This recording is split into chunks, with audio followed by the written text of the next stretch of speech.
കേട്ടോളി. നല്ല മനുഷ്യന്റെ ആത്മാവിനെ എങ്ങനെ എടുക്കല്? കൂജയിൽ നിന്ന് പാത്രത്തിൽ വെള്ളം താഴേക്ക് ഒഴിക്കുന്ന പോലെ വളരെ എളുപ്പത്തിൽ. മോശപ്പെട്ടതോ ഇരുമ്പിന്റെ കൊളുത്തിൽ നിന്ന് നനഞ്ഞ പഞ്ഞി വലിച്ചൂരുന്ന പോലെ. ഈ പഞ്ഞി ഇരുമ്പുമ്പോ കൊളുത്തി കുടുങ്ങിയ എന്താ സ്ഥിതി? കിട്ടുമോ? വലിച്ചെടുക്കേണ്ടി വരും. കഷ്ടം. ഇതുപോലെയാണ് മോശപ്പെട്ട മനുഷ്യന്മാർ ആത്മാവിനെ മലക്ക് പുറത്തു കൊടുക്കുക. വേദന ഉണ്ടാവൂലേ? അപ്പൊ നമുക്ക് ഏത് മരണ വേണ്ടത്? നല്ല മരണം. ചീത്ത മരണം വേണോ? വേണ്ട. അതിനു വേണ്ടി നമ്മള് നല്ല രൂപത്തിൽ ജീവിക്കണം. മനസ്സിലായില്ലേ? അപ്പൊ ഫോൺ കൊണ്ടാൽ പറഞ്ഞാൽ ചീത്ത അറിയാൻ പറ്റുമോ?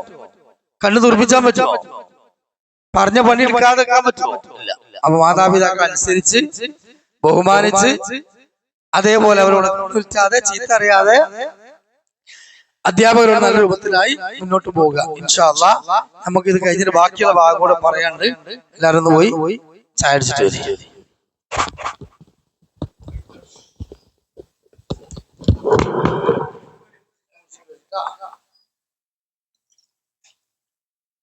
നമ്മൾ അവസാനം പറഞ്ഞു നിർത്തിയ വിഷയം എന്താ?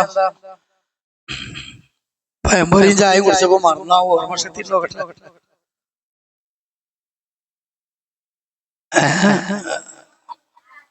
രാവിലെ നീച്ച് കളിച്ചാണോ പോണോ ചിന്തയിട്ട് കളിക്കണോ? അവസാനം നമ്മൾ പറഞ്ഞല്ല,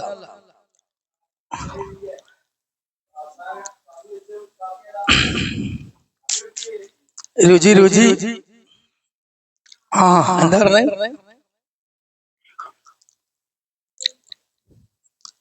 നല്ല മരണം എങ്ങനെ?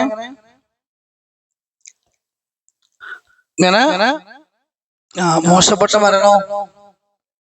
ഇരുമ്പിന്റെ കൊളുത്തിൽ നിന്ന് നനഞ്ഞ പഞ്ഞി വലിച്ചു വരുന്ന പോലെ അല്ലേ? അപ്പോ ഹദീസില് അതിനെപ്പറ്റി, ഖുർആൻ ഹദീസിലും അതിനെപ്പറ്റി പറഞ്ഞ എന്താണ്? നഫ്സുൽ ഖബീസ്, നല്ല മരണം, ചീത്ത മരണം. നല്ല മരണത്തെ കുറിച്ച് അല്ലാഹു തആല സൂറത്തുൽ ഫജ്റിലെ അവസാനത്തെ ആയത്തിൽ, സൂറത്തുൽ ഫജ്ർ വൽ ഫജ്ർ, ഇന്ന് ഖുതുബക്ക് വന്ന കുട്ടികളെ ഇറങ്ങാൻ എല്ലാവരും വന്നു. ഒന്ന് കയ്യെന്തിച്ചാണ് ഖുതുബക്ക് വന്നു? ഇന്ന് ഖുതുബക്ക് പങ്കെടുത്ത കുട്ടികൾ കയ്യൊന്തിക്ക് ഒരൊറ്റൊന്നില്ല പെൺകുട്ടികളെ കൂട്ടത്തിൽ. എന്ന് ചിലവര് പൗതി രണ്ടാം ഖുതുബ ചെയ്ത് എന്താ നീച്ചു പോയാ പൗതിക്ക് കയ്യിൽ പൊന്തുന്നില്ല. എത്ര ആളുണ്ട്? 1 2 3 4 5. ബാക്കിയുള്ളവർക്ക് എന്തേ നടത്തുന്നത്?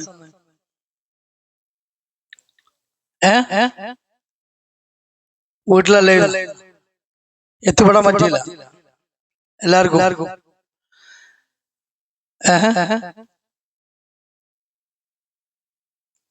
അപ്പൊ നമ്മള് ആഴ്ചയിൽ ഒരിക്കൽ കിട്ടുന്ന ഏറ്റവും വലിയ ഒരു അറിവിന്റെ എന്താണ് ജലസംഭരണിയാണ് ജുമാ ഖുതുബ. അല്ലാഹു തആല ഭയങ്കര കൂലി തരുന്ന ഒരു സദസ്സുമാണ്. അപ്പൊ നമ്മള് വെറുതെ കിട്ടുന്ന കൂലി എന്ത് ചെയ്യാൻ പാടില്ല, കാരണങ്ങൾ പറഞ്ഞു ഒഴിവാക്കുക കേട്ടോ. അപ്പൊ ഞാൻ പറഞ്ഞത് ആ ഖുതുബയിൽ ഇന്ന് ഞാൻ ഓതിയ ആയത്താണ് സൂറത്ത് ഫജ്റിലെ ആയത്ത്, അവസാനത്തെ ആയത്ത്. എന്താണത്? യാ അയ്യതുൽ നഫ്സുൽ മുത്മഇന്ന ഇർജിഇ ഇലാ റബ്ബികി റാദിയതൻ മർദിയ്യ ഫദ്ഖുലി ഫീ ഇബാദി വദ്ഖുലി ജന്നതി. ഈ ആയത്താണ് നമ്മൾ നല്ല മരണത്തെ പറ്റി അല്ലാഹു തആല പറഞ്ഞത്. യാ അയ്യതുൻ നഫ്സുൽ മുത്മഇന്ന, സമാധാനം നേടിയെടുത്ത, സമാധാനം നിറഞ്ഞ ആത്മാവേ, ഇർജിഇ, നീ മടങ്ങിക്കൊള്ളുക, ഇലാ റബ്ബിക റാദിയതൻ മർദിയ്യ, അല്ലാഹുവിന്റെ തൃപ്തിയിലേക്ക്, ആ വഴി നിനക്ക് ലഭിക്കുന്ന സൗഭാഗ്യത്തിലേക്ക് നീ മടങ്ങിക്കൊള്ളുക. ഫദ്ഖുലി, നീ പ്രവേശിച്ചു കൊള്ളുക. എവിടെ? യാ അയ്യത്തുൻ നഫ്സുൽ മുത്മഇന്ന ഇർജിഇ ഇലാ റബ്ബികി. എന്താണ്? റാദിയത്തൽ മർദിയ വദ്ഖുലി ഫീ ഇബാദി വദ്ഖുലി ജന്നതി, എന്റെ സജ്ജനങ്ങളായ അടിമകളുടെ കൂടെ സ്വർഗത്തിലേക്ക് പോരൂ. അപ്പൊ ഈ വിളി കേട്ടുകൊണ്ട് ഈ ദുനിയാവിൽ നിന്ന് മരിച്ചു പോകും. അതിന് അല്ലാഹു നമുക്ക് നമ്മുടെ മാതാപിതാക്കൾക്കൊക്കെ എല്ലാ മുഅ്മിനീങ്ങൾക്കും അല്ലാഹു തൗഫീഖ് നൽകട്ടെ. അല്ലേ? ആമീൻ പറഞ്ഞോളൂ. എന്നാൽ മോശപ്പെട്ട രൂപത്തിൽ മരിച്ചു പോകുന്ന ഒരു മനുഷ്യന്റെ ആത്മാവിനെ പറ്റി എന്താണ് വിശുദ്ധ ഖുർആനിൽ വന്നിട്ടുള്ളത്? കേട്ടോളൂ. സൂറത്തു അൻആം എത്രാമത്തെ അധ്യായം? സൂറത്തുൽ അൻആം അറിയോ? ഒന്നാമത്തെ അധ്യായം ഏതാ? ഒന്നാമത്തെ അധ്യായം ഖുർആനിലെ സൂറത്തുൽ ഫാത്തിഹ. രണ്ടോ? സൂറത്തുൽ ബഖറ. മൂന്നോ? സൂറത്തു ആലി ഇംറാൻ. നാല് സൂറത്തുൽ നിസാ. അഞ്ച് സൂറത്തുൽ മാഇദ. ആറ് സൂറത്തുൽ അൻആം. നമ്മൾ പറഞ്ഞ ഏതാണ്? സൂറത്തുൽ അൻആം. അത് മനസ്സിൽ സൂക്ഷിക്കുക. സൂറത്തുൽ അൻആം എത്രാമത്തെ അധ്യായം? 6. ഈ 6-ാമത്തെ അധ്യായത്തിലെ 93-ാമത്തെ ആയത്ത്. എത്രാമത്തെ? 93-ാമത്തെ ആയത്ത്. അതില് പറയാൻ പോകുന്ന മരണം ഏതാണ്? മോശപ്പെട്ട മനുഷ്യന്റെ റൂഹിനെ പിടിക്കുമ്പോഴുള്ള മരണമാണ്. അതെന്താ? കേട്ടോളി. أعوذ بالله من الشيطان الرجيم ولو ترى الظالمون في غمرات الموت والملائكة باسطوا أيديهم أخرجوا أنفسكم اليوم تجزون عذاب الحون بما كنتم تقولون على الله غير الحق وكنتم عن آياته تستكبرون. അക്രമികളിൽ മരണവെപ്രാളത്തിരിക്കുന്ന രംഗം. അക്രമികളായ ആൾക്കാർ, മോശപ്പെട്ട ആൾക്കാർ മരിക്കുന്ന സമയത്തുള്ള രംഗം നീ കണ്ടിരുന്നെങ്കിൽ നമുക്ക് കാണാൻ പറ്റുമോ? ക്യാമറ വെച്ചിട്ട് നമുക്ക് കാണാൻ കഴിയില്ലല്ലോ. എങ്ങനെ മലക്ക് പിടിക്കുന്നത് അറിയില്ല.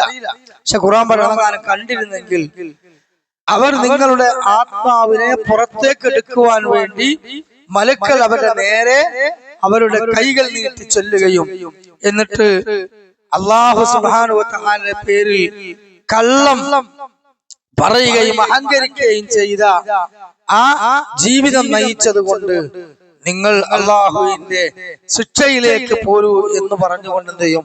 അടിച്ച് പുറത്തേക്കെടുക്കും. അടിച്ചിട്ട് പുറത്ത് മുഖത്തും അതേപോലെ തന്നെ കൈകൾ കൊണ്ടും മുഖത്തും കാലിലും ഒക്കെ അടിച്ചിട്ടാണ് എന്ത് ചെയ്യാം? മലക്ക് ആത്മാവിനെ പുറത്ത് കിടക്കുക. അതാണ് നമ്മൾ പറഞ്ഞത്, നനഞ്ഞ പഞ്ഞിക്കട്ട ഇരുമ്പിന്റെ കൊളുത്തിൽ നിന്ന് വലിച്ചു വരുന്നത് പോലെ നല്ല പ്രയാസമാവും. അപ്പോ ഈ മരണമാണ് രണ്ട് മരണം. നഫ്സുൽ തയ്യിബിന്റെ മരണം, നഫ്സുൽ ഖബീസിന്റെ മരണം. ഈ മരണത്തോടു കൂടി തന്നെ നമുക്ക് എന്ത് ചെയ്യും? വേദന അനുഭവിക്കും. മോശപ്പെട്ട ആൾക്കാർക്ക്, സുഖലോൽപരായ ആൾക്കാർക്കോ നല്ല ആൾക്കാർക്കോ ഒരു വേദനയും ഉണ്ടാവുകയില്ല. നേരെ പിന്നീട് നമ്മൾ പോകുന്ന സ്ഥലം എവിടെയാണ്? മരിച്ചു കഴിഞ്ഞാൽ പിന്നെ ഖബർ അല്ലേ? ഖബറിടം എന്ന് പറയും, ബർസഖ് എന്ന് പറയും. ആ ബർസഖി ലോകം എന്ന് പറയുന്നത് ശിക്ഷയുമുണ്ട്, അവിടെ രക്ഷയുമുണ്ട്. നല്ല ആൾക്കാർക്ക് അവിടെ സ്വർഗം കണ്ടു കിടക്കാം. മോശപ്പെട്ട ആളുകൾക്ക് എന്ത് കാണാം? നരകം കണ്ടു കിടക്കാം. നബി സല്ലല്ലാഹു അലൈഹി വസല്ലം പറഞ്ഞു, ഇദാ മാതൽ ഇൻസാനു ഇദാ മാത അഹദുകും ഉരിദ അലൈഹി മഖഅദഹു ബിൽ ഗദാത്തി വൽ ഗശി. നിങ്ങളിൽ നിന്ന് ഒരാൾ മരണപ്പെട്ട് ഖബറിലെത്തി കഴിഞ്ഞാൽ അയാൾക്ക് രാവിലെയും വൈകുന്നേരവും സ്വർഗത്തിലെ നരകത്തിലാണോ എങ്കിൽ ആ സ്ഥലം കാണിച്ചു കൊടുക്കും. അയാൾ സ്വർഗാവകാശിയാണെങ്കിൽ സ്വർഗം കാണിച്ചു കൊടുക്കും, നരകാവകാശിയാണെങ്കിൽ നരകം കാണിച്ചു കൊടുക്കും. യുഖാലു, എന്നിട്ട് കാണിച്ചു കൊടുക്കുന്ന മലക്കുകൾ പറയുന്നത്, ഹാദാ മഖഅദുക, ഇത് നിങ്ങൾ റിസർവേഷൻ ചെയ്ത സ്ഥലമാണ്, നിങ്ങൾക്ക് വേണ്ടി ബുക്കിംഗ് ചെയ്ത സ്ഥലമാണ്. അപ്പൊ ഖബറിൽ എത്തിക്കഴിഞ്ഞാൽ തന്നെ നമുക്ക് സ്വർഗ്ഗാണ് നരകാണെന്ന് ഉറപ്പാവും. ആവൂലേ? അപ്പൊ ഖബറിൽ നമ്മള് നല്ല രൂപത്തിൽ സ്വർഗം കണ്ടു കിടക്കണോ അല്ല നരകം കണ്ടു കിടക്കണോ എന്താ നമ്മളെ തീരുമാനം? രണ്ടും കൂടി ഒപ്പം കണ്ടോട്ടെ. സ്വർഗം കണ്ടുകൊണ്ട് കിടക്കണം അല്ലേ? ആ സ്വർഗം കണ്ട് കിടക്കുന്ന ഭാഗ്യവാന്മാരായ ആളുകൾ ആകാണെങ്കിൽ നമ്മൾ എന്ത് ചെയ്യണം? ഖുർആൻ സുന്നത്തും അനുസരിച്ച് നമ്മള് ജീവിക്കണം. പിന്നെ ആ ഖബറിൽ നിന്ന് പിന്നീട് നമ്മള് പുറത്തേക്ക് വരും. അതെന്നാ വരിക? ഉയർത്തെഴുന്നേൽപ്പ് നാൾ എന്നറിയപ്പെടുന്ന യൗമുൽ ഖിയാമ അല്ലെ? യൗമുൽ ഖിയാമ, യൗമുൽ ആഖിർ എന്നൊക്കെ പറയും. ആ ദിവസമാണ് നമ്മൾ എന്ത് ചെയ്യുക? പുറത്തേക്ക് വരിക. എങ്ങനെ പുറത്തേക്ക് വരിക? സൂർ എന്ന കാഹളത്തിൽ ഇസ്രാഫീൽ എന്ന മലക്ക് ഊതും അല്ലേ? അപ്പോഴല്ലേ പുറത്ത് വരിക. അപ്പൊ കാഹളത്തിൽ ഊതുന്ന മലക്കിന്റെ പേരെന്താ?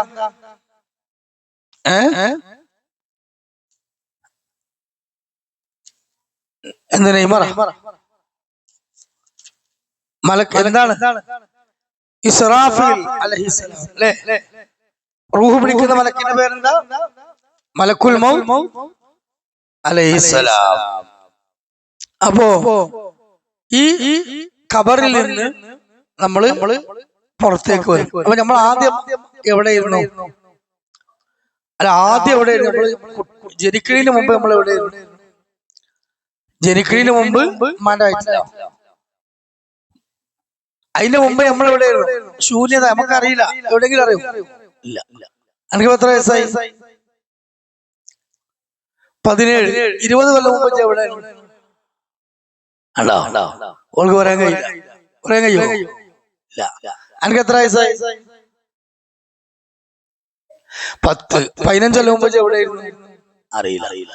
അപ്പൊ എന്നോട് ചോദിക്കുക 50 കൊല്ലം മുമ്പ് എവിടെയായിരുന്നു? അറിയില്ല. അപ്പൊ ഞാൻ നിങ്ങളൊക്കെ ശൂന്യമായ ഒരവസ്ഥയിൽ നിന്ന് പിന്നീട് ഉമ്മാന്റെ ഗർഭാശയത്തിൽ ഒന്നാമത്തെ കേന്ദ്രം, അവിടെ നിന്ന് രണ്ടാമത് ഭൂമിയിലേക്ക്, ഭൂമിയിൽ നിന്ന് മൂന്നാമത് എവിടേക്ക്? ഖബറിലേക്ക്, ഖബറിൽ നാലാമത് എവിടേക്ക്? മഹ്ശറ വൻസബയിലേക്ക് അല്ലേ? ഖുർആൻ പറയുന്നു മിൻഹാ ഖലഖനാകും വഫീഹാ നുഈദുകും വമിൻഹാ നുഖ്രിജുകും താറതൻ ഉഖ്റാ. എന്നതിന്റെ അർത്ഥം മിൻഹാ ഖലഖനാകും, മനുഷ്യരെ നിങ്ങളെ നാം സൃഷ്ടിച്ചത് ഈ മണ്ണിൽ നിന്നാണ്. വഫീഹാ നുഈദുകും, ഈ മണ്ണിലേക്ക് തന്നെ നിങ്ങൾ എന്ത് ചെയ്യും? രണ്ടാമത് കൊണ്ടുവരും. ശരിയല്ലേ? വമിൻഹാ നുഖ്രിജുകും താറതൻ ഉഖ്റാ, ഈ മണ്ണിൽ നിന്ന് പിന്നീട് നിങ്ങൾ എന്ത് ചെയ്യും? യൗമുൽ ഖിയാമയിലേക്ക് കൊണ്ടുപോകും. അതാണ് മഹ്ശറ എന്ന് പറയുന്നത്. മഹ്ശറയിലേക്ക് നമ്മൾ എത്തിക്കഴിഞ്ഞാൽ അവിടെ ഒരു മൈൽ സൂര്യന്റെ ചുവട്ടിലാണ് നമ്മൾ. ഒരു മൈൽ, ഒരു ചാണല്ല, ഒരു മൈൽ. ഒരു മൈൽ സൂര്യന്റെ ചുവട്ടിൽ നമ്മൾ എന്ത് ചെയ്യും? മഹ്ശറയിൽ നിൽക്കും. ആ ഖബറിന് നമ്മൾ എഴുന്നേറ്റ് വരുമ്പോ നമ്മളെ മേത്ത് തുണി കുപ്പായി ഉണ്ടാകും. നമ്മളെ ഖബർക്ക് വെക്കുമ്പോ എന്താ ഉണ്ടാകുക? ഖബർക്ക് വെക്കുമ്പോ എന്താ ഉണ്ടാകുക? വെള്ള തുണി ഉണ്ടാവും അല്ലെ? പുരുഷന്മാരാണെങ്കിൽ 3 തുണി ഉണ്ടാവും, സ്ത്രീകളാണെങ്കിൽ എത്ര തുണി ഉണ്ടാവും? 5 തുണി ഉണ്ടാവും അല്ലെ? ഇത് കോറത്തുണിയാണ്, മല്ല് തുണിയാണ്. അത് ഖബറിൽ എത്തിക്കഴിഞ്ഞാൽ ചെതലും പുഴുക്കളും നമ്മുടെ ശരീരത്തിൽ നിന്ന പോലെ എന്ത് ചെയ്യും? അത് മണ്ണില് ദ്രവിച്ചു പോകും. അപ്പൊ പിന്നെ ഖബറിന് നമ്മൾ മനുഷ്യന്മാരായിട്ട് എഴുന്നേൽക്കുമ്പോ ഉമ്മാന്റെ പള്ളിയിൽ നിന്ന് വരുമ്പോ നമ്മൾ വല്ല മേത്ത് വല്ല നൂലുണ്ടോ? ഇല്ല. അതുപോലെ നമ്മൾ എന്ത് ചെയ്യും? മഹ്ശറിൽ നിന്ന് ഖബറിൽ നിന്ന് മഹ്ശറിലേക്ക് എഴുന്നേറ്റ് വരും. മനസ്സിലായില്ലേ? അതാണ് നമ്മളെ ഹദീസുകളിൽ നമുക്ക് കാണാൻ കഴിയുന്നത്. എന്ത്? നബി സല്ലല്ലാഹു അലൈഹി വസല്ലമ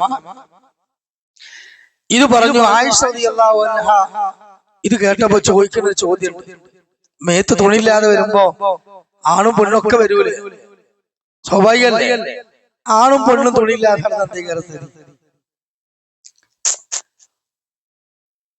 പകുതി തന്നെ മറച്ചു കിടക്കാൻ പറ്റും. പള്ളി മാറൊക്കെ കാണിച്ചൊരു പെണ്ണ് നടന്നാൽ തന്നെ നിങ്ങൾക്ക് ലജ്ജ തോന്നൂല്ലോ. എന്താണ് ആ പെണ്ണ് അടിപൊളിയൊക്കെ കാണിച്ചാണ് നടക്കുന്നത് അല്ലേ? ആണുങ്ങളെ കണ്ടാൽ ചെയ്യും പല ആൾക്കാരും, നല്ലതും പറയും ചീത്തയും പറയും നോക്കൊക്കെ ചെയ്യും. ഇത് ഒന്നുമില്ലാതെ എഴുന്നേറ്റ് വരിക. അപ്പൊ പരലോകത്തെ ആൾക്കാർ ഇങ്ങനെ നോക്കി ആസ്വദിക്കുമോ? എന്താ ഇവിടെ പകരം പെണ്ണ് നടന്നാല് ആണ് നടന്നാല് ആൾക്കാർ നോക്കൂലേ, ആസ്വദിക്കൂലേ? എന്നാ മഹ്ശറിലെത്തുമ്പോ എന്താ മേത്തൊരു തുണിയിലേക്ക് ആസ്വദിക്കാൻ പറ്റാത്ത? കണ്ണിനെ കാഴ്ച പോയിട്ടാ അല്ല. കേട്ടോളി. അൻ അബീ ഹുറൈറ റളിയല്ലാഹു അൻഹു ഖാല യാ റസൂലുള്ളാഹി സ്വല്ലല്ലാഹു അലൈഹി വസല്ലമ, അബൂ ഹുറൈറ റളിയല്ലാഹു അൻഹു പറയുകയാണ്, റസൂലുള്ളാഹി സ്വല്ലല്ലാഹു അലൈഹി വസല്ലമ പറഞ്ഞു, ആയിഷ റളിയല്ലാഹു അൻഹ ഉദ്ധരിക്കുന്ന ഹദീസാണ്. അതായത് യഹ്ശുറു നാസ് യൗമൽ ഖിയാമ ഹുഫാതൻ ഉറാതൻ ഉർലാ. യഹ്ശുറു നാസ് യൗമൽ ഖിയാമ, ആയിഷ റളിയല്ലാഹു അൻഹ പറയാണ്, ഞാൻ റസൂലുള്ളാഹി സ്വല്ലല്ലാഹു അലൈഹി വസല്ലം കേട്ടു, ഉഫാതൻ ഉറാതൻ ഉർലാ. എന്താണ് ഉഫാത്ത് ഉറാത്ത് ഉർലാ എന്ന് പറഞ്ഞാൽ? അറബി പദമാണ് അല്ലേ? ഉഫാതൻ ഉറാതൻ ഉർലാ എന്നാണ് കാലുമ്മ ചെരുപ്പ് ഉണ്ടാവില്ല, മേത്ത് തുണി ഉണ്ടാവില്ല, ചേലാകർമ്മം ചെയ്യില്ല. ചേലാകർമ്മം എന്ന് പറഞ്ഞാൽ സുന്നത്തല്ലിയാണ്.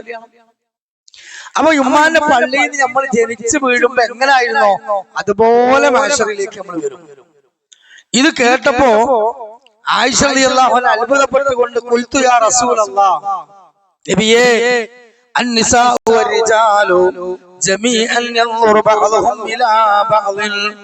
നബിയേ, നിങ്ങൾ എന്താ പറഞ്ഞ ആണും പെണ്ണൊക്കെ മേത്ത് തുണിയില്ലാതെ ചെരുപ്പില്ലാതെ ഫുള്ള് നഗ്നരായിട്ട് പരലോകത്ത് വരുന്നാണോ? അപ്പൊ പരസ്പരം അങ്ങോട്ടും ഇങ്ങോട്ടും അവരത്ത് കാണൂല നബിയെ, നമുക്കൊക്കെ ചിന്ത വരുന്നില്ലേ അല്ലേ? അപ്പൊ റസൂലുള്ളാഹി സ്വല്ലല്ലാഹു അലൈഹി വസല്ലം പറഞ്ഞു, ഖാല സ്വല്ലല്ലാഹു അലൈഹി വസല്ലമ, യാ ആയിഷ അൽ അംറു അശദ്ദു മിൻ അൻ യൻദുറു ബഅദും ഇലാ ബഅദി. അന്നത്തെ ദിവസത്തിന്റെ കാഠിന്യം കൊണ്ട്, ആ ദിവസത്തിന്റെ ഭയാനകത കൊണ്ട് അങ്ങോട്ടും ഇങ്ങോട്ടും പരസ്പരം നോക്കി ആസ്വദിക്കാൻ കഴിയില്ല ആയിഷ.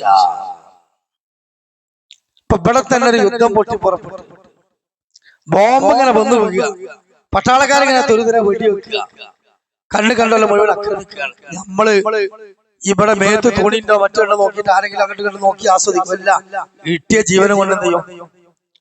പായും അല്ലേ? മഹ്ശറിലും അങ്ങനെ തന്നെയാണ്. യാ നഫ്സി യാ നഫ്സി യാ നഫ്സി യാ നഫ്സി എന്നാണ്.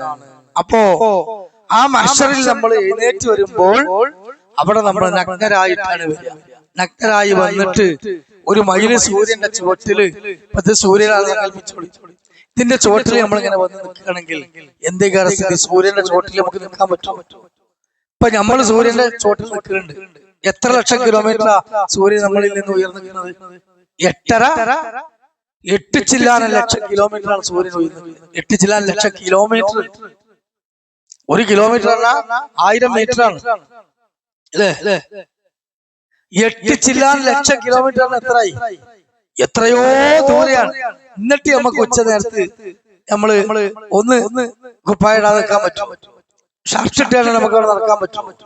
പൊള്ളിയിട്ട് എങ്കിൽ അത് കിട്ടി കൊടുത്ത ഒരു മയില് താഴത്തേക്ക് നിർത്തിയാൽ എന്തൊക്കെ സ്ഥിതി? റസൂലുള്ളാഹി സ്വല്ലല്ലാഹു അലൈഹി വസല്ലം പറഞ്ഞു, ചില ആളുകളുടെ കാലിന്റെ നിര്യാണി വരെ വിയർപ്പ്, ചില ആളുകളുടെ കാലിന്റെ മുട്ട് വരെ വിയർപ്പ്, ചില ആളുകളുടെ അര വരെ വിയർപ്പ്, ചില ആളുകളുടെ കഴുത്ത് വരെ വിയർപ്പ്, ചില ആളുകള് തൊള്ളന്റെ ഇവിടേക്ക് റസൂലുള്ളാഹി വെള്ളത്തിൽ പറഞ്ഞ ഇത്ര വരെ വിയർപ്പ്. എന്നാ വെള്ളത്തിൽ ഒരുത്തരം ഇങ്ങനെ കൊണ്ടുപോയി നിർത്തിയാല് മൂക്കിന്റെ താഴത്ത് വരെ വെള്ളം ഇങ്ങനെ നിന്നാ എന്താ സ്ഥിതി? ഇതുപോലെ ആ വിയർപ്പിൽ മഹ്ശറിൽ അവൻ ഇങ്ങനെ നിൽക്കും. അവിടെ നമുക്ക് രക്ഷപ്പെടണ്ടേ? അവിടെ അല്ലാഹു തആല ദാഹിച്ചിട്ട് മനുഷ്യന്മാരെന്ത് ചെയ്യും? എടങ്ങേറാവും. പക്ഷെ ഒരു തുള്ളി വെള്ളം കൊടുക്കാൻ അവിടെ ആരുമില്ല. അപ്പൊ ഇടക്ക് ചായയും സമൂസയും കിട്ടിയില്ലേ, പഴംപൊരി കിട്ടിയില്ലേ, തൊണ്ട പറ്റിയില്ലേ? നമുക്കൊരു ഉന്മേഷത്തിന് അവിടെ ഇടക്കിടക്ക് സപ്ലൈ ആരെങ്കിലും ഉണ്ടോ? മലക്കുകൾ ഇഷ്ടം പോലെ, പക്ഷെ ആരും കൊടുക്കൂല. അവിടെ ആകെ സപ്ലൈ ചെയ്യുന്ന ഒരു വെള്ളാണെന്ന് ഹൗദുൽ കൗസർ. മഹ്ശറിൽ വിശ്വാസികൾക്ക് ലഭിക്കുന്ന വെള്ളത്തിന്റെ പേരെന്താ? ഹൗദുൽ കൗസർ. ഹൗദുൽ കൗസർ എന്ന പാനീയത്തിനെ പറ്റി ഹദീസിൽ വന്നിട്ടുള്ള എങ്ങനെ? പാലിനേക്കാൾ വെളുപ്പ്, പാലെന്നെ വെള്ളയാണ്, അതിനേക്കാളും വെളുപ്പ്, തേനിനേക്കാൾ മധുരം, കസ്തൂരിയേക്കാൾ സുഗന്ധം.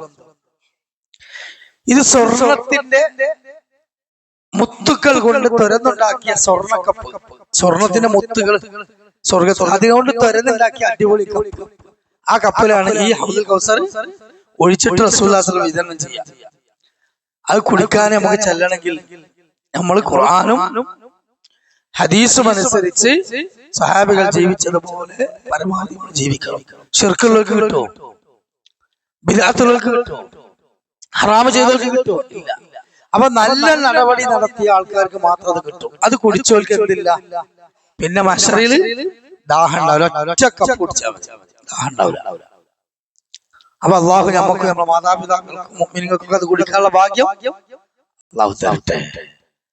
മോശപ്പെട്ട മനുഷ്യന്മാർക്ക് അത് കിട്ടൂല. പിന്നെ വെയിൽ കൊണ്ട് വിയർപ്പിൽ മുങ്ങിക്കുളിക്കുന്ന ആൾക്കാർക്ക് രക്ഷയില്ല. അവിടെ രക്ഷ കിട്ടണമെങ്കിൽ തണല് വേണ്ടേ? അവിടെ ആർക്കാ തണൽ കിട്ടുക? തണൽ ആർക്കാ കിട്ടുക? 7 വിഭാഗം ആളുകൾ കിട്ടില്ല. അർശിന്റെ തണൽ കിട്ടുന്ന സബഉൽ യദുല്ലുഹുമുല്ലാഹു സബഅത്തുൻ ലാ ളില്ലഹു ഇല്ലാ ളില്ലു. ഒരു തണലുമില്ലാത്ത പരലോകത്ത് മഹ്ശറിൽ 7 വിഭാഗം ആളുകൾക്ക് അല്ലാഹു തണൽ കൊടുക്കും. അപ്പൊ ആ വിഭാഗത്തിൽ നമ്മൾ പെടണം. ഹൗദുൽ കൗസർ കുടിക്കുന്ന ഭാഗ്യവാന്മാരിൽ പെടണം. മറിച്ച് നമ്മൾ കഴുത്തിന്റെയും വായിൽ വെള്ളം ഇങ്ങനെ കയറി ഇങ്ങനെ നിൽക്കുന്ന വലിയ നഷ്ടം പറ്റിയ ആൾക്കാർ ഓല കൂട്ടത്തിലാണ് നമ്മൾ പെടുന്നത്. അല്ല. അപ്പൊ നമ്മള് അവിടെ രക്ഷപ്പെട്ടു. ഇനി അത് കഴിഞ്ഞാൽ പിന്നീട് അവിടെ എന്താ സ്ഥാപിക്കപ്പെടുന്നത്? വിചാരണക്ക് വേണ്ടി തുലാസ് മീസാൻ കൊണ്ടുല്ലേ?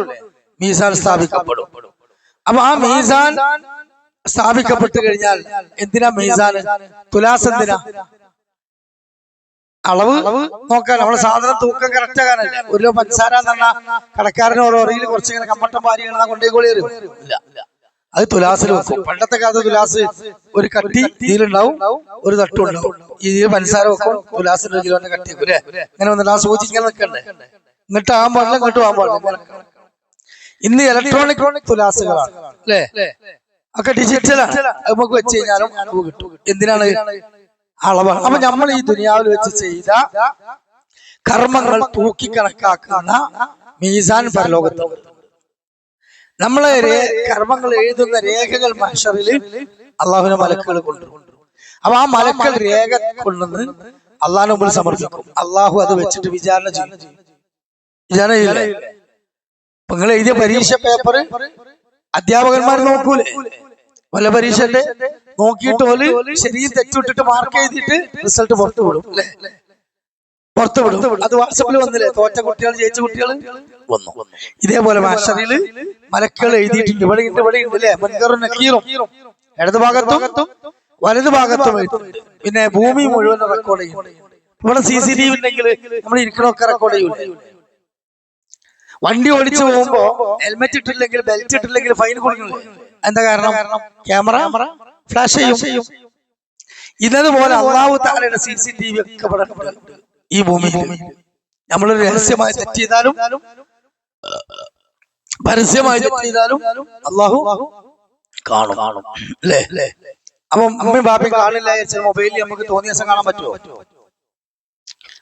ആര് കണ്ടില്ലെങ്കിലും ആര് കാണും? അല്ലാഹു കാണും. അപ്പൊ ഈ കാണുന്ന അള്ളാഹുവിന്റെ മലക്കുകൾ എന്ത് ചെയ്യും? രേഖപ്പെടുത്തും. ആ രേഖപ്പെടുത്തിയ റിസൾട്ട് പരലോകത്ത് കൊണ്ടുവരും. അപ്പൊ നമ്മളെവിടെ തോറ്റാല് മഹ്ശറിൽ നല്ല കോലത്തിലാണെങ്കിലോ ഹൗദുൽ കൗസർ കുടിച്ച് അർശിന്റെ തണലിൽ നിൽക്കാം.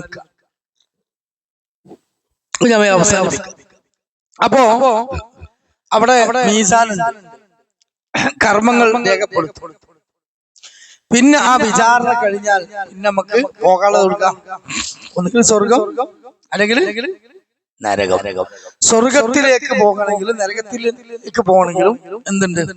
സിറാത്ത് പാലം എന്നൊരു പാലം കടക്കാണ്ട്. സിറാത്ത് പാലം അല്ലേ? ആ സിറാത്ത് പാലത്തിന്റെ മുകളിലൂടെ നല്ല മനുഷ്യന്മാര് പ്രകാശ വേഗതയിൽ, കുതിരന്റെ വേഗതയിൽ, ഒട്ടകത്തിന്റെ വേഗതയിലൊക്കെ കടന്നു പോകും. മോശപ്പെട്ട മനുഷ്യന്മാരോ കാല് വഴുതി നരകത്തിലേക്ക് വീഴും. നിസ്കരിക്കുന്ന ആളുകളുടെ അവയവങ്ങൾ പ്രകാശിക്കും. ഇരുട്ടാണ്, കൂരാകൂരി ഇരുട്ടാണ്. അപ്പൊ ഇവിടെ കൂരാകൂരി ഇരുട്ടായിട്ടാണ് ഇതിനുള്ളത്. പുറത്തു പോകണമെന്ന് പറഞ്ഞാൽ എവിടെയും ഡോർ എന്ന് മനസ്സിലാവും ഇല്ല. ചെറിയൊരു പ്രകാശം കിട്ടിയാൽ പോലും നമ്മൾ പോയി ചിലപ്പോൾ തലമുട്ടും. നല്ല പ്രകാശം തന്നെ വേണം. മുനാഫിക്കുകളായ ആളുകൾക്ക് സിറാത്ത് പാലം കടക്കുമ്പോ കൂരാകൂരി ഇരുട്ടീകാരം. ഓരോ തള്ളവല്ലിന്റെ നഖം പോലും പ്രകാശിക്കില്ല. എന്താ കാരണം? ഒരു മര്യാദ നിസ്കരിച്ചിട്ടില്ല.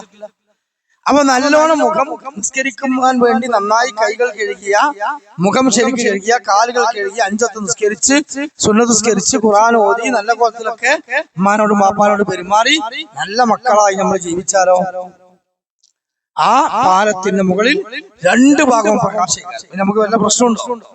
ഉഷാറായിട്ട് നമുക്ക് വണ്ടി ഓടിച്ചു പോകാൻ പറ്റും. അല്ലാത്തവരെ തപ്പിത്തടഞ്ഞ് വൈദ്യുതി വീണ് നരകത്തിലാണ് പോകും. ഇതാണ് പരലോകം. അപ്പം നമ്മുടെ ഈ ജീവിതം മരിക്കുന്നതോടുകൂടി യഥാർത്ഥ ജീവിതത്തിലേക്ക് പോവുകയാണ്. പിന്നെ അവിടുത്തെ മരണം ഉണ്ടോ? ഇല്ല, മരണമില്ല. സ്വർഗക്കാർക്കും മരണമല്ല, നരകക്കാർക്കും മരണമല്ല. മരണം ഇവിടെ മാത്രമേ ഉള്ളൂ. ഇവിടെ എത്രാമത്തെ വയസ്സിലാണ് മരിക്കുക? ആർക്കും പറയാൻ പറ്റില്ല. കുട്ടികൾ മരിക്കുന്നുണ്ട്, ഗർഭാവസ്ഥയിൽ മരിക്കുന്നുണ്ട്, പ്രായമായിട്ട് മരിക്കുന്നുണ്ട്, 124 വയസ്സായിട്ട് ജീവിക്കുന്നവരുണ്ട് അല്ലേ? 4 ലക്ഷം മരിക്കും. പക്ഷെ മരിച്ചു കഴിഞ്ഞ് കബറിലെത്തി ഉയർത്തിയാൽ മരണമില്ല. അതുകൊണ്ട് ആ മരണാനന്തര ജീവിതം, ആ പരലോക ജീവിതം, അവിടെ പൂർണ്ണമായും നമ്മൾ രക്ഷപ്പെടാൻ ആവശ്യമായ വിശ്വാസങ്ങളും കർമ്മങ്ങളും ആചാരങ്ങളും അനുഷ്ഠാനങ്ങളും നമ്മൾ എന്ത് ചെയ്യണം? പകർത്തണം. അതിന് ഏതാ സിലബസ്? ഖുർആനും ഹദീസും. മനസ്സിലായില്ലേ? അപ്പൊ ഇൻഷാ അല്ലാഹ് നമ്മൾ ക്ലാസ് ഇന്നോട് അവസാനിപ്പിക്കണം. നിങ്ങൾക്ക് വല്ല മുഷിപ്പും തോന്നിയോ? ക്ലാസ് ഉഷാറുണ്ടാവും? ഇഷ്ടപ്പെട്ട? ഇൻഷാ അല്ലാഹ് നാളെ മറ്റന്നാളും കൂടി വേണ്ടേ? വേണം. ഇൻഷാ അല്ലാഹ് നമുക്ക് നാളെ നമ്മള് നമസ്കാരത്തിന്റെ രൂപം കൃത്യമായിട്ട് പഠിക്കണം. അതാണ് ഒന്നാമതായി അല്ലാഹു വിചാരിച്ച നമസ്കാരം. അപ്പൊ ഇൻഷാ അല്ലാഹ് അത് പഠിക്കണം. പിന്നെ നമുക്ക് തൗഹീദ്, ശിർക്ക്, സുന്നത്ത്, ബിദ്അത്ത് അതേപോലെയുള്ള സംഗതികളൊക്കെ പഠിക്കണം. ഈ 2 ദിവസം കൊണ്ട് നമുക്ക് ഇൻഷാ അല്ലാഹ് നമുക്ക് പ്രത്യേകമായി കുറച്ച് പഠിക്കാനുള്ള കാര്യങ്ങൾ വളരെ എളുപ്പത്തിൽ എന്ത് ചെയ്യാൻ പഠിക്കാം. അപ്പൊ നാളെ വരുമ്പോ എല്ലാവരും വെറും കൈയോടുകൂടി കയ്യും വീശി വരണം അല്ലേ? പിന്നെന്താ വേണ്ടി? കയ്യില് ബുക്കും പേനയും വേണം അല്ലേ? ആ പേനയും ബുക്കായിട്ട് വരുമ്പോ ആ ബുക്ക് നമ്മൾ മറച്ചു വെക്കുമ്പോ വെറും കാലി പേപ്പർ ആവോ? ഇല്ല. എല്ലാരും നിങ്ങളെ കൊണ്ട് കഴിയണ പോലെ ഈ കുഞ്ഞിക്ക് എന്താ മുള്ളുട്ടിക്ക് എന്താ കഴിയണം അത്ര ചെയ്ത, വലിയവർക്ക് എന്താ കഴിയണം അതുപോലെ ഓരോരുത്തർക്കും കഴിയണേ കേട്ടോ. അമ്മാനോട് പറയാന്ന് പോയിട്ട് ക്ലാസ് എടുത്തത് ഇങ്ങനെയാണ്. അതുകൊണ്ട് ഉമ്മ എനിക്ക് നാളെ ചെല്ലുമ്പോ ഒരു പേജെങ്കിലും കുറച്ചൊന്ന് എഴുതി കൊണ്ടേ കൊടുക്കണം. അപ്പൊ ഇൻഷാ അല്ലാഹ് നിങ്ങൾക്ക് കഴിയണം. അറിയണോലെ എഴുതിയാൽ യാതൊരു എഴുതണ്ട. ഇവിടെ ആരും നമ്മള് ഓള് എഴുതി ഇവിടെ എഴുതിയില്ല, ഓള് തോറ്റു ഓള് എഴുതി അതൊന്നുമില്ല. ഇവിടെ ആരും എഴുതിക്കണ്ട, മടി വേണ്ട. ക്ലിയർ ആയിട്ട് ഇൻഷാ അല്ലാഹ് നല്ല കുട്ടികളായിട്ട് നാളെ ബുക്കും പേനായിട്ട് വരിക. നമ്മൾ പറയുന്ന ആയത്തുകള് നമ്പറുകൾ എഴുതിയെടുക്കുക. അതേപോലെ ഹദീസുകൾ എന്ത് ചെയ്യുക? കഴിയുന്നത് എഴുതിയെടുക്കുക. എന്നിട്ട് വിഷയം പഠിച്ചു മുന്നോട്ട് പോകുക. മനസ്സിലായോ? ഈ 3 ദിവസം കൊണ്ട് നിങ്ങളുടെ ജീവിതത്തിലേക്ക് ആവശ്യമായ ഇസ്ലാമിന്റെ വെളിച്ചം ഇൻഷാ അല്ലാഹ് കിട്ടണം. അല്ലാഹു സുബ്ഹാനഹു വ തആല നമുക്ക് തൗഫീഖ് നൽകി അനുഗ്രഹിക്കുമാറാകട്ടെ. അല്ലാഹു സ്വർഗ്ഗത്തിന്റെ വഴി നമുക്ക് എളുപ്പമാക്കി തരട്ടെ. നമ്മൾ ഒരുമിച്ച് കൂടെ അല്ലാഹു സ്വാലിഹായ അമലായി സ്വീകരിക്കട്ടെ. ربنا آتنا في الدنيا حسنة وفي الآخرة حسنة وقنا عذاب النار. سبحان ربك رب العزة عما يصفون والسلام على المرسلين والحمد لله رب العالمين. സദസ്സ് പിരിയുമ്പോഴുള്ള പ്രാർത്ഥന മക്കളെ, സദസ്സ് പിരിയുമ്പോഴുള്ള പ്രാർത്ഥന എല്ലാവരും ഒന്നിച്ച് ചൊല്ലിക്കാണ്. സുബ്ഹാനക അല്ലാഹുമ്മ വബിഹംദിക അഷ്ഹദു അല്ലാ ഇലാഹ ഇല്ലാ അൻത അസ്തഗ്ഫിറുക വഅതൂബു ഇലൈക്. ഓക്കേ.